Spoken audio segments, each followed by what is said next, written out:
Hello, আসসালামু আলাইকুম। Welcome to my channel. আজকে আপনাদেরকে আমি ট্যাংরা মাছ রান্না করা শেখাবো।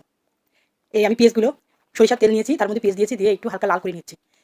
কারণ সরিষার তেলের রান্না অনেক মজা লাগে। এজন্য আমি সরিষার তেল ইউজ করি। তো আমি একটু পানি দিলাম। এরপরে আমি এক এক করে সব উপকরণ দিব।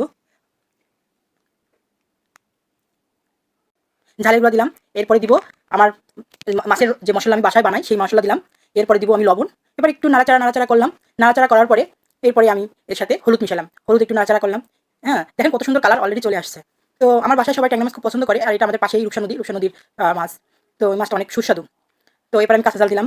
কাঁচা জাল দিয়ে আর একটু নেড়ে নিলাম। নিয়ে এবার আমি মাছগুলো, এটা আমার মশলাটা ভালো কষানো হয়ে গেছে, এরপর আমি মাছগুলো দিয়ে ছেড়ে দিলাম মশলার মধ্যে। এবারে আমি ভালো করে সুন্দর করে নাড়াচাড়া করে আমি এই মাছগুলো কষিয়ে নেবো সুন্দর করে। হ্যাঁ, কষানোর পরে এর এর মজাই হলো কষানোতে। হ্যাঁ, ট্যাংরা মাছের মজাই হলো কষানোতে। আর এই নদীর মাছ তো আমি কষিয়ে রান্না করতে খুব পছন্দ করি, কারণ এটা তাজা ধরে নিয়ে আসা হয়, তো অনেক মজা লাগে। হ্যাঁ, এই আর কি, এই জন্য আমি তাজা মাছগুলো আমি কষাই খাওয়ার চিন্তা করি। কষিয়ে খাওয়ার খুব মজাই আলাদা।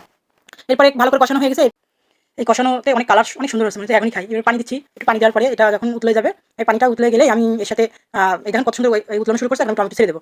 হ্যাঁ, আর কিছু দেবো না, আমি টমেটো অ্যাড করবো। টমেটো অ্যাড করার পরে এই টমেটো যখন পানিটা এই টমেটো যখন সেদ্ধ হয়ে আসবে, ঝোলটা যখন কমে যাবে, তখন এটা আমি নামিয়ে নিব। তো বন্ধুরা, নামানো পর্যন্ত অপেক্ষা করুন যে কালারটা কেমন আসে। দেখুন কি সুন্দর দেখাচ্ছে। কারণ কি, যে ওই টমেটো প্লাস টমেটো এমনি সুস্বাদু খাবার, সবাই টমেটো পছন্দ করে, সাথে যদি ট্যাংরা মাছ হয়, ওয়াও। দেখেন রান্নার পরে কত সুন্দর হয়েছে।